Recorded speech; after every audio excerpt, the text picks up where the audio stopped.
அனைவருக்கும் வணக்கம். சுவையும் நலமும் அறிவோம் வலையொலியில் பார்த்தோன்னே தெரிஞ்சிருக்கும் உங்களுக்கு. நம்ம பாரம்பரிய எல்லாருக்குமே பிடிச்ச ரொம்ப சத்தான சுவையான முறுக்கு வீட்டிலே எப்படி செய்கிறதுன்னு சொல்லி பார்க்கலாம். அதுக்கு நம்ம இப்போது 3 படி அளவு, அதாவது ஒரு படியில் 3 படி அளவு பச்சரிசி எடுத்து நல்லா சுத்தம் பண்ணி காய வச்சு எடுத்துக்கணும். நான் இன்றைக்கி 5020 பச்சரிசி கடையிலேருந்து வாங்கியிருக்கிறேன். இதை ஒரு 2 முறை இது போல் கழுவிட்டு ஒரு வெள்ளை துணியில் இது போல் வெயிலில் உலர்த்தி எடுத்து வச்சுக்கோங்க. ஈரப்பதம் எதுவும் இருக்கக்கூடாது. நான் சொல்கிற அளவுகளை முறையாக கடைபிடிங்க. இப்போ இந்த 3 படி அளவு அரிசிக்கு 1/2 கிலோ வெள்ளை உளுந்து வாங்கிட்டு வந்து அதை கடாயில் போட்டு ரொம்ப வறுக்கக்கூடாது. ஒரு 5 நிமிஷம் இப்படி, அதாவது நம்ம கையில் அந்த உளுந்தை எடுத்து பிடிச்சி பார்த்தோம்னா சூடு பொறுக்காமல் போடுற அளவுக்கு இருக்கணும். செவந்து வறுக்கக்கூடாது. ரொம்ப ரொம்ப முக்கியமான ஒரு ஸ்டெப்பு இது. உளுந்தை வந்து கடாயில் சேர்த்துட்டு ஒரு 5 நிமிஷம் இது போல் கிளறி விடுங்க. இப்போ இந்த உளுந்தை கையில் நம்ம எடுத்து பார்க்கும் பொழுது சூடு பொறுக்காமல் இருந்துச்சுன்னா அந்த சூட்டில் நம்ம இறக்கிடலாம்.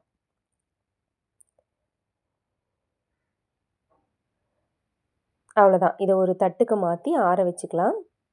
இது கூடவே ஒரு 200 ml பிடிக்கிற ஒரு டம்ளரில் 1 டம்ளர் அளவு வறுத்த கடலை, அதாவது பொட்டுக்கடலை எடுத்து வச்சுக்கலாம். இந்த பொட்டுக்கடலை ஏற்கனவே வறுத்தது தான்.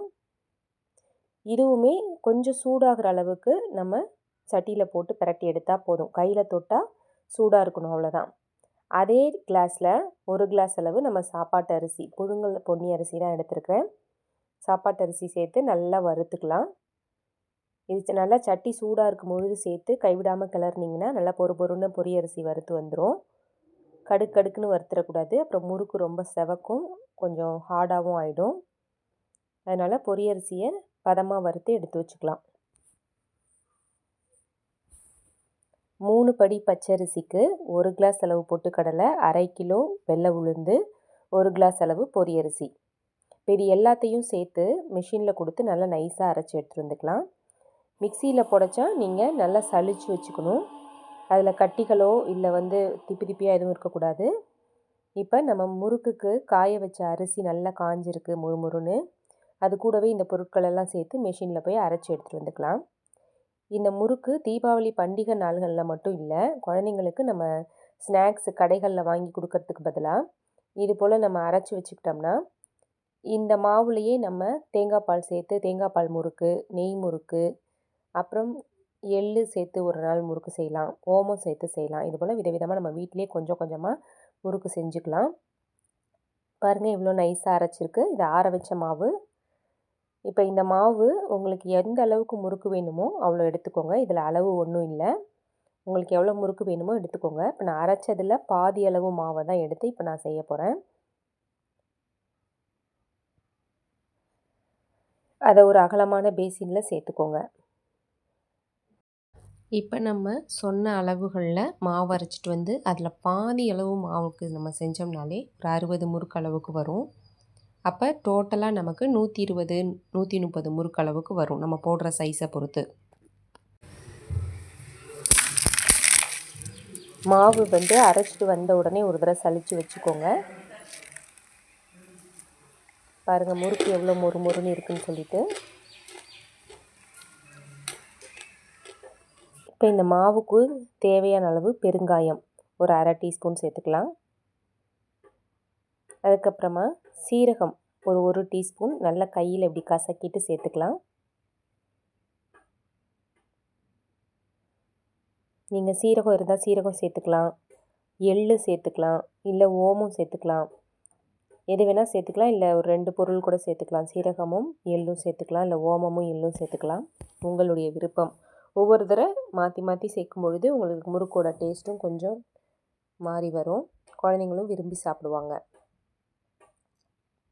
இப்போ இது கூட ஒரு 2 ஸ்பூன் அளவு வெண்ணெயை உருக்கி சேர்த்துக்கலாம். நல்லா சூடாக இருக்கும், அதனால் ஸ்பூனால் இப்படி கிளறி விட்டுட்டு கொஞ்சம் ஆறுனதுக்கப்புறமா நல்லா இந்த வெண்ணெய் மாவோட எல்லா பக்கத்துலேயும் படுற மாதிரி நல்லா தேய்ச்சி விட்டு பிசைஞ்சிக்கலாம்.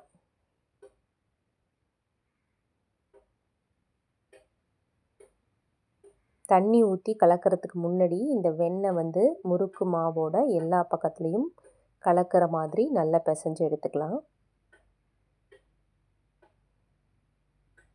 நிறைய மெத்தடில் நம்ம முறுக்கு செய்யலாம். நம்ம உளுந்தை வேக வச்சு அரைச்சி கூட நம்ம முறுக்கு செய்யலாம். இது போல் ஆனால் மாவாக அரைச்சி வச்சுக்கிட்டிங்கன்னா உங்களுக்கு ஒரு 20 முறுக்கு ஒரு வாரத்துக்கு தேவையானது அந்த மாதிரி நீங்கள் அப்பப்போ கொஞ்சம் கொஞ்சமாக எடுத்து செஞ்சுக்கலாம். இதில் ஒரு 2 ஸ்பூன் கருப்பெள்ளு சேர்க்குறேன். அது கூடவே இந்த முறுக்கு மாவுக்கு தேவையான அளவு உப்பையும் சேர்த்துக்கலாம். உப்பு சேர்த்துட்டு தண்ணி தெளித்து கொஞ்சம் கொஞ்சமாக இந்த மாவை முறுக்கு மாவு பதத்துக்கு பிசைஞ்சு எடுத்துக்கலாம். மொத்தமாக தண்ணி ஊற்றிடாமல் கொஞ்சமாக தெளித்து நல்லா பிசைஞ்சு எடுத்துக்கோங்க. மாவு கையில் ஒட்டாத அளவுக்கு ஓரளவு உருண்டு திரண்டு வரணும். நல்லா சாஃப்டாகவும் இருக்கணும். இந்த மாதிரி முறுக்கு நம்ம பிகினர்ஸ் கூட செய்யலாம். இது வரைக்கும் நம்ம பலகாரம்லாம் செஞ்சு பழக்கம் இல்லை அப்படின்றவங்க கூட ஈஸியாக இந்த மாதிரி நம்ம மாவு அரைச்சி வச்சுக்கிட்டோம்னா கொஞ்சம் கொஞ்சமாக பிசைஞ்சு செஞ்சுக்கலாம். நிறைய குவான்டிட்டி செய்யணும்னு இல்லை. இப்போ நம்ம அடிக்கடி இது போல் செய்யும் பொழுது நமக்கு பழக்கத்துக்கு வந்துடும்.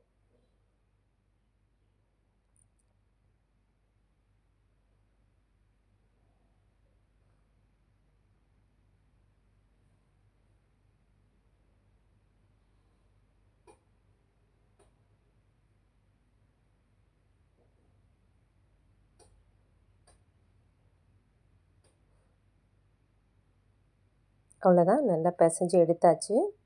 இப்போ மாவை ஒன்றா உருட்டி திரட்டி வச்சுக்கோங்க. இது பாருங்கள் எவ்வளோ சாஃப்டாக இருக்குன்னு. இந்த பதத்துக்கு நம்ம பிசைஞ்சு எடுத்துக்கலாம். இதுக்கப்புறமா இதை வந்து ஒரு ஈர துணி போட்டு மூடிடலாம். அப்படி இல்லைன்னா ஒரு ஹாட் பேக்கில் வச்சுட்டு மூடி வச்சுக்கோங்க. அப்போ தான் மாவு நம்ம முறுக்கு சுடுறது வரைக்கும் காயாமல் இருக்கும். இப்போ நல்லா அடிகனமான ஒரு இரும்பு கடாயில் எண்ணெய் சேர்த்துக்கலாம். நான் கடலெண்ணெய் தான் சேர்த்துருக்குறேன், செக்காட்டின கடலெண்ணெய்.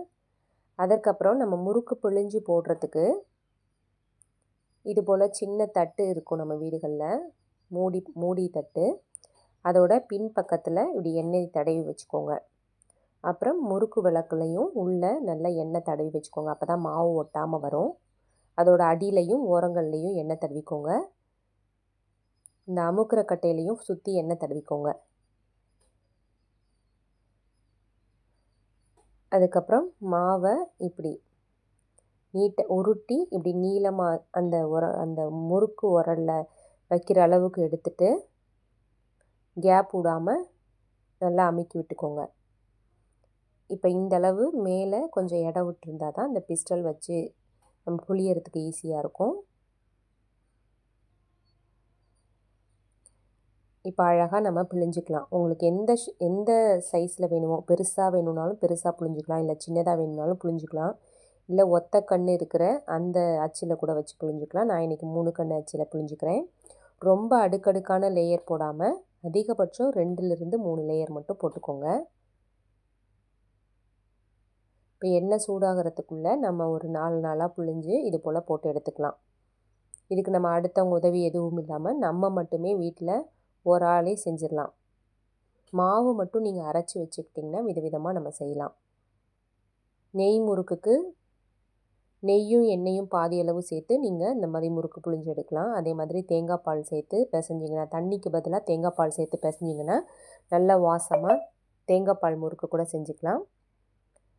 அதே மாதிரி முறுக்கு தேங்காய் எண்ணெயில் கூட வறுத்து எடுக்கலாம். அது ஒரு ஃப்ளேவர் டிஃப்ரெண்ட்டாக இருக்கும். எண்ணெய் நல்லா சூடாயிருச்சான்னு ஒரு துண்டு மாவு போட்டு செக் பண்ணிவிட்டு இப்படி ஒவ்வொன்றா சேர்த்துக்கலாம். அந்த கரண்டியோட பின்பக்கத்தில் புழிஞ்சு கூட சேர்த்துக்கலாம். ஆனால் அது நம்ம ஒன்றா சேர்க்குற மாதிரி இருக்கும். இது போல் தட்டில் புழிஞ்சு வச்சுக்கிட்டு நல்லா திருப்பி விட்டிங்கன்னா உங்களுக்கு ஒட்டாமல் விழுந்துடும். இப்போ அடுத்து திரும்ப ஒரு 2 தடவைக்கு ஒரு தடவை அந்த தட்டில் வந்து லைஸாக எண்ணெய் தடவிக்கோங்க. இப்போ முறுக்கு நம்ம பிழிஞ்சு விட்டது எல்லாமே மேலே எலும்பி வந்துடுச்சு. ஒரு பக்கம் ஓரளவு வெந்துடுச்சு. இந்த சத்தம் அடங்கினதுக்கப்புறமா திருப்பி விட்டு அடுத்த பக்கமும் நல்ல முருகலாக வேக வச்சு எடுத்துக்கோங்க. அடுப்பை மீடியம் டு சிம்மு மாற்றி மாற்றி வச்சு எண்ணெய் எந்த அளவுக்கு சூடாக இருக்கோ அந்த அளவுக்கு நீங்கள் அந்த தீயை வந்து குறைச்சி கூட்டி வச்சு வறுத்து எடுத்துக்கலாம். அவ்வளோதான். ரொம்ப எளிமையாக நம்ம வீட்டிலையே ரொம்ப ஆரோக்கியமான முறுக்கு நம்ம செஞ்சு எடுத்துட்டோம். இந்த மழைக்காலங்களில் ஏதாவது ஒரு டீயோடு சேர்த்து ஒரு நுறுவல் சாப்பிட்ணும் போல் இருக்கும். இது பலாயிரம் வருடங்களாக நம்ம வந்து இந்த அதிரசம் முறுக்கு வந்து நம்ம தீபாவளி அப்போ செய்கிறது ரொம்பவே வழக்கம். இது தொன்று தொட்டு நம்ம பாரம்பரிய ஒரு பலகாரம். முன்னெல்லாம் கடைகளில் இது போல் வாங்க கிடைக்காது. இப்போ ஏகப்பட்ட தீனி வந்துட்டதுனால நம்மளுடைய பாரம்பரிய தின்பண்டங்கள் வந்து வீட்டில் செய்கிறது ரொம்பவே குறைஞ்சிருச்சு. நீங்கள் பாருங்கள், இப்போ நம்ம செக்காட்டின கடலை எண்ணெயில் செய்கிறோம். கடைகளில் எந்த எண்ணெயில் செய்கிறாங்கன்னு தெரியாது. இது போல் நீங்கள் ஆரோக்கியமாக வீட்டிலே குழந்தைங்களுக்கு செஞ்சு கொடுத்தா நமக்கு தேவையில்லாத ஆரோக்கிய கேடுகள் வராது.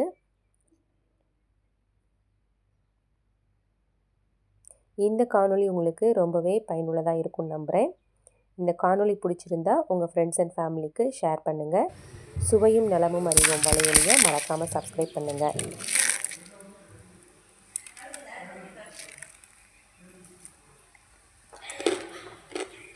நன்றி, வணக்கம்.